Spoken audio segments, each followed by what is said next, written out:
First game in a while, it seemed like you really aired it out. Was that kind of what you expected coming into this game, or do you think there would be a lot more running? Oh no, the game plan was, I mean, start out fast through the air, and then hand off, get the run game going. So yeah, I mean it was expected. Both sides of the ball this year, you guys have been kind of up and down half to half. What do you think you guys can do to kind of prevent that from happening again? It's just honestly just staying locked in and staying on the script.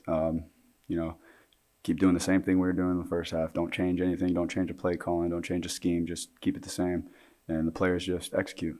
It's as easy as that. Dennis had that drop early, and then pretty much after that, caught everything that went his way. What kind of gave you the confidence to keep going back to him even after that one drop? I trust Dennis, and he knows that.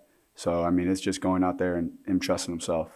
He knows he has the ability, and I preach that, and all those guys who may not seem as confident in themselves, but I mean, Dennis is going to be a great player by very soon. Like he knows he's got it, and it's just going out there and actually doing it, because we see it in practice all the time. He's real comfortable out there. It's just going out there and doing it. He's starting to really show flashes of what he can do. How do you feel? I feel the same as, after the game, so it's good, or before the game, so it's good. Lane said you didn't practice much this week. Just how hard is it for you to prepare for a game when you don't have those reps? I didn't practice all week till Friday. It's all about mental reps. You don't really skip anything if you're paying attention and you're seeing every look and you're staying locked in practice to the play call, seeing the defensive looks, and just staying on pace. Just because you're out doesn't mean you're not paying attention. You know what I mean? And that's just taking that pro mindset and what we preach, and actually doing it. Just because you're hurt, you're still going to be playing in the game. I'm not injured. I'm just stuff's just hurting. So just staying locked in and going through the call sheet, staying doing everything I can do mentally. How hard is it for the competitor and you to kind of take the business decision and slide when you have to? It is hard because I got to think about it. I have to think to slide, because I try to drain out every run, and there's some runs I felt like I could have, but I just had to just fall and trigger that in my head. So it's something that I gotta muscle memory it and just get it down. We'll take questions up top. Well, Matt, the obvious question: what inspired the new haircut? I wanted to trim it. Didn't quite get a trim. I got a butch, so I just had to shave it off. And I used to get my head shaved as a little kid, and my dad loves it. Every time as a kid, my dad used to, if he could grab my hair, he'd put his hand on my head, and if he'd grab my hair, he'd shave it. So, I'm used to it, so it don't really bother me. Did you cut it yourself? Oh no, it looks like. No,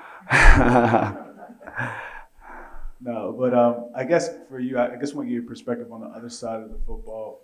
Just talk about Sam Williams. He was able to set the single season record today. What have you just seen from him, throughout this season? And again, he's playing hurt too, but still performing at a high level like yourself. I'm proud of Sam. He's came a long way. The hard work is definitely showing, and the opportunity and the hard work meet.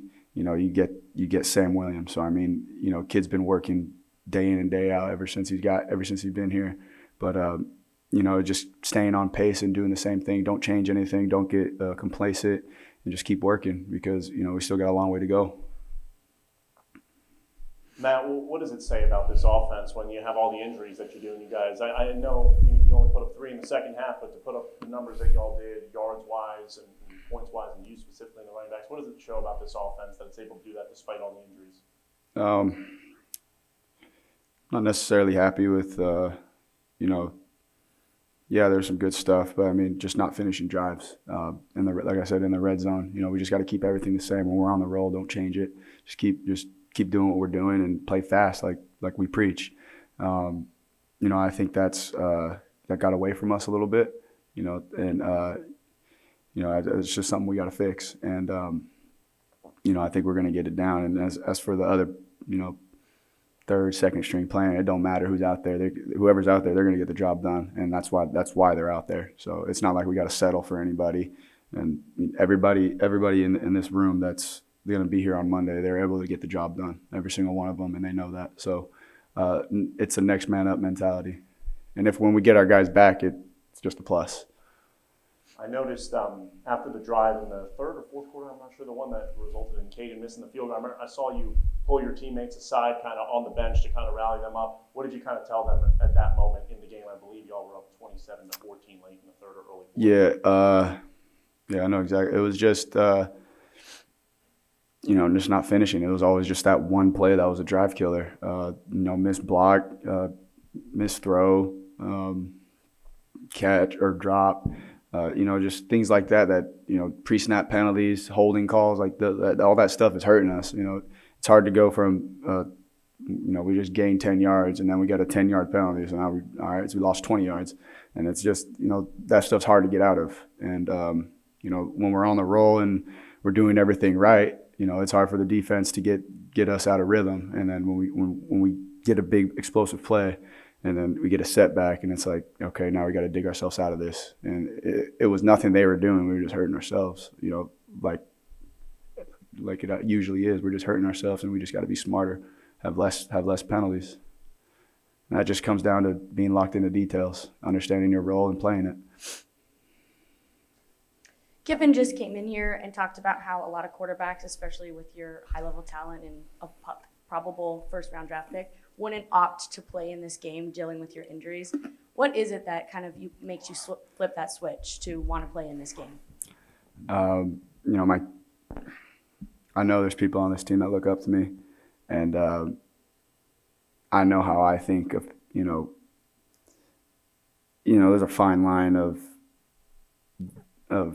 the position I'm in right now and being hurt and being able to play. And, I just think it wasn't one of those things where I need to step back and not play this game. I didn't think I needed to do that, and I didn't want to set that example for the younger guys. So, I'm just playing football. I'm not, like I said, I'm not injured. I'm just hurt. You can play through that. And my teammates know that, and they know they got to help me out even more because I only got one leg. So they definitely did that, and I'm proud of them. Just because like I said, we're moving guys around, a lot of moving parts. Center playing right guard playing center, and just getting in rotations like that. And it's tough because the rules change for them, and it's not their usual position. So those guys definitely deserve something from me, and I'm gonna get them dinner like I usually do. So yeah, I'm proud of them.